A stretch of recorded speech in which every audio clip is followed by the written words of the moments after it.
প্রযুক্তি দিয়ে একটি টাকা তৈরি করা হয়েছে এবং সেখানে আবার জিয়া পরিবারের ছবি যুক্ত করা হয়েছে, মানে মানুষের আকর্ষণের কেন্দ্রবিন্দু বলা চলে একদম, এবং অনেকে এটি বিশ্বাস করছে, এর ভিউজ অনেক বেশি। এই বিষয়ে আপনি কি বলবেন? এটা আসলে কোনো কঠিন কাজ না। আপনার কৃত্রিম বুদ্ধিমত্তা ব্যবহার করাটাও আজকাল এত সহজ হয়ে গেছে যে আপনি আসলে সিম্পল একটা কমান্ড দিলেই এই আর্টিফিশিয়াল ইন্টেলিজেন্সের যে সফটওয়্যারগুলো এখন বাজারে বের হয়েছে, এটা আসলে আপনি যাই বলবেন কমান্ড দিলে সবই করে দিবে, এবং বেসিক কিছু সার্ভিস টোটালি ফ্রি, আপনাকে পয়সাও দিতে হয় না। এটা হচ্ছে আরেকটা ব্যাপার। এবং সবচেয়ে বড় ভয়ঙ্কর ব্যাপার যেটা ঘটছে গত আমি বলবো 1 মাস ধরে, যে আগে যেটা ছিল যে আপনি কৃত্রিম বুদ্ধিমত্তার সাহায্যে যখন একটা ফেক ফটোকার্ড বানাবেন বা একটা ভিডিও তৈরি করবেন বা একটা টেক্সট তৈরি করবেন,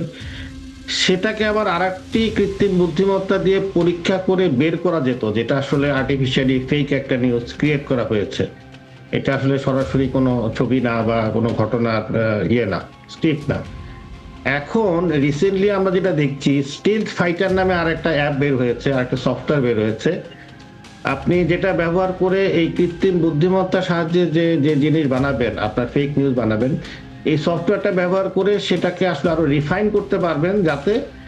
আপনি যখন আরেকটি কৃত্রিম বুদ্ধিমত্তা সফটওয়্যার দিয়ে এটাকে টেস্ট করতে যাবেন, সে আসলে ধরতে পারবে না এটাকে ফেক, অ্যাটলিস্ট টেকনিক্যালি ধরতে পারবে না যে এটাকে আসলে জেনেটিক্যালি এটাকে তৈরি করা হয়েছে আর কি। তো এই ধরনের জিনিস বা প্রযুক্তির এই উৎকর্ষতার যুগে এটা আসলে প্রতিদিনই নতুন নতুন আপনার ঘটনা ঘটবে, নতুন নতুন সফটওয়্যার আসবে, যেটা ব্যবহারের মাধ্যমে আমরা ওই বিজ্ঞান আশীর্বাদ না অভিশাপের মতো অনেক কিছু ভালো কাজও করতে পারবো, খারাপ কাজও করতে পারবো। এই জায়গাটা আসলে আমাদের সচেতনতা খুব জরুরি, এবং আমার মনে হয় আমি প্রতিটা এই ধরনের যতগুলো প্রোগ্রামে গিয়েছি, আমি যে কথাটা বলি যে আইন শৃঙ্খলা রক্ষাকারী বাহিনীর আসলে এখানে নামার সময় চলে আসছে। রাস্তা রাস্তা যেরকম আমরা পুলিশের টহল দেখি আইন শৃঙ্খলা রক্ষা করার জন্য, ছিনতাইকারীদের ধরার জন্য, সিমিলারলি অনলাইনেও এখন আসলে পুলিশ বাহিনীর এই টহল দেওয়ার সময় চলে আসছে, যাতে এই ধরনের কোনো ফেক নিউজ যখন আসবে, ফেক কোনো ভিডিও আসবে, সাথে সাথে ধরে এটার উৎপত্তি স্থল চিহ্নিত করে এর জন্য যারা দায়ী, যে ব্যক্তি বা ব্যক্তিবর্গ বা গোষ্ঠী, তাদেরকে যদি আমরা আইনের আওতায় আনতে পারি, এবং সেটা যদি তাহলে তো আমরা কিছুটা আপনাদের মতো মিডিয়াতে হয়তো এই